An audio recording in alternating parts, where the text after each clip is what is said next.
got the movie ready. Are you done? I can't be. Just let me find a good place to stop. Well, you need to hurry up. Okay, let me get to a spot where I can stop.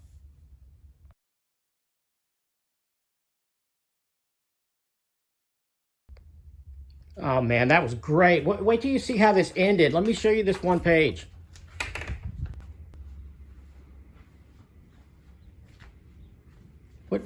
Where'd you go?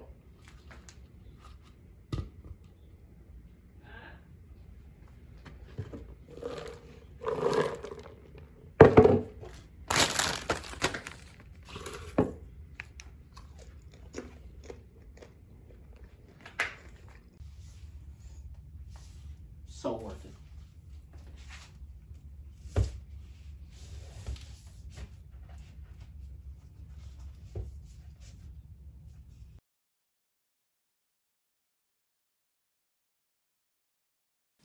Today we're taking a look at the Ed Brubaker and Sean Phillips masterpiece, Kill or Be Killed. So the edition I have of this is the Deluxe oversized hardcover by Image. It's 624 pages, which is huge for that format. The Image Deluxe is one of my favorite formats, probably totally my favorite. I like it better than the Marvel Omni.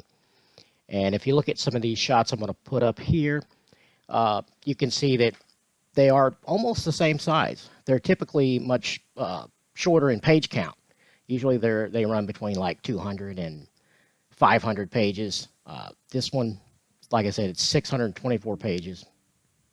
Includes the entire Kill or Be Killed series, which ran for 20 issues, and this was collected in 2019, so this is out of print, unfortunately, this edition.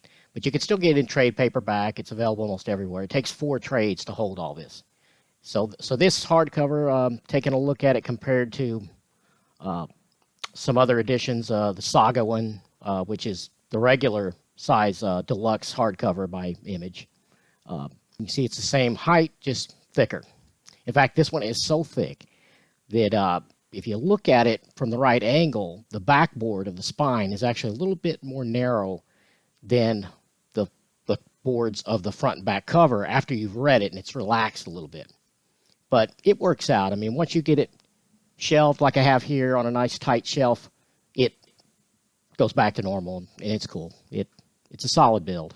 It's good quality. So Ed Brubaker and Sean Phillips have worked together for some time on series like Criminal, which ran for a while, and also by Image, and it's great.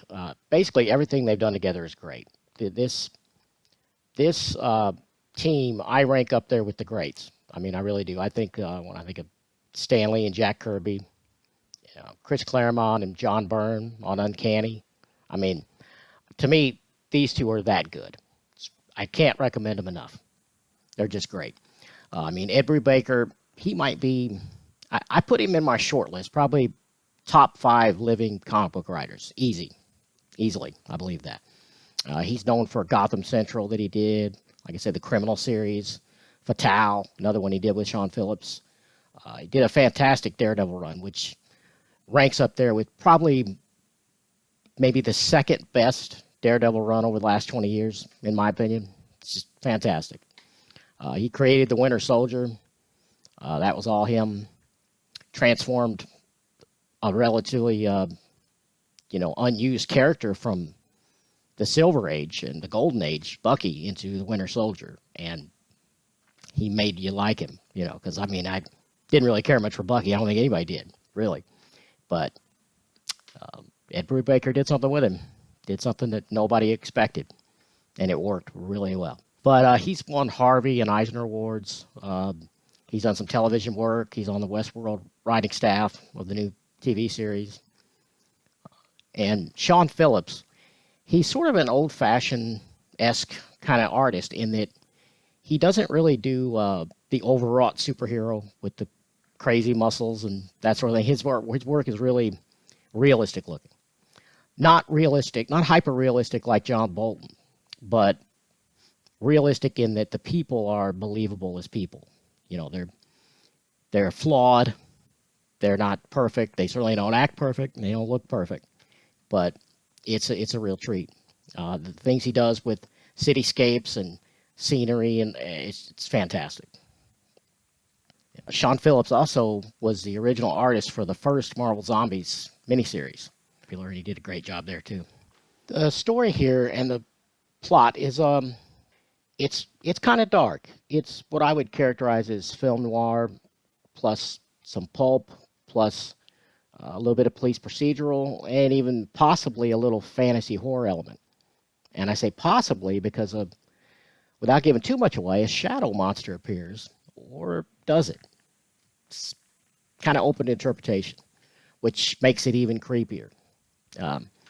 It's hard to say too much about this story without giving away some really excellent plot elements. So I'm going to try my best not to kill that. It's the story of Dylan, a 28-year-old grad student at NYU. He's been through a lot of bad things, some suicide attempts. He does some time in a mental institute, and there's some abuse going on there. Deals with a lot of mental health stuff. And this, I've heard people say they've started this and they've got a little ways into it and they couldn't finish it. They just said, well, the main character is not likable enough. He does despicable things.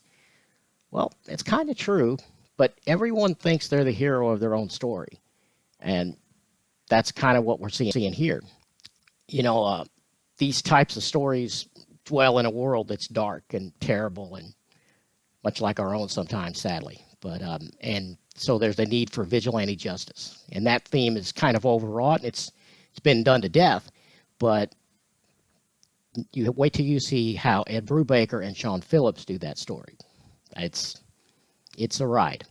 It has a twist ending, but it's not pat. It's satisfying. I really liked how they wrapped it up. And these types of stories are dark and they're not uplifting at all. So, I wouldn't want to live in that world, but I do like visiting it when it's an engrossing story like this. That's why we have plenty of things to choose from. Everything's not dark and terrible. If you choose to only read those stories, then sure, then that's what you'll get. And as you've seen in the opening footage there, this thing is engrossing. You will likely read it in one setting or maybe two, maybe three at the most. I'm not a super fast reader, but I blew through this one because it was engrossing. I wanted to know what was going to happen with this plot. So, one thing you could certainly say about this series and this collection, however you read it, is it's the kind of thing that you could show and take someone that thinks comic books are just for kids or they're silly and they won't try them, and you want to talk that person into it. You could hand them this book or the Four Trades, and this could be a gateway drug easily for someone that likes pulp stories. If you're a fan of like Quentin Tarantino movies and things like that, maybe the old Hollywood film noir stuff where the heroes weren't always exactly heroic and they were black and white movies, but things weren't always black and white. In fact, they never were in some of those stories. Anyway, if you're a fan of that kind of thing, or if you know someone that is, but they're not a comic book fan, show them this. This will get them hooked. So this is how we do it. This is how we spread what we love to the masses that maybe think it's all superheroes. Not that I don't like superheroes, but so I give this 10 stars. If you've seen my first two videos, you know that I do a little bit different. To me, everything starts out as perfect. It's 10 stars. And then as I read it and I think about it, I reduce it down to whatever I think it deserves. And in this case, there's nothing I would really change. This is a 10-star book for me. In fact, on this channel, you're not likely to see me review something that's less than 7 stars, because this channel is all about my library, and with few exceptions, if something isn't a 7 or better out of 10, it ain't staying in the library. So, and I don't want to go negative. We have enough of that in the world. I get enough of that at work, so I'm not going to do it here. Next Monday, I'm going to be back with The Art of Mark Silvestri. It's a hardcover collection from Top Cow Image. I think it just got reissued, and I got my copy, and we're going to take a look at that next week. There's what the cover looks like. So, see you then.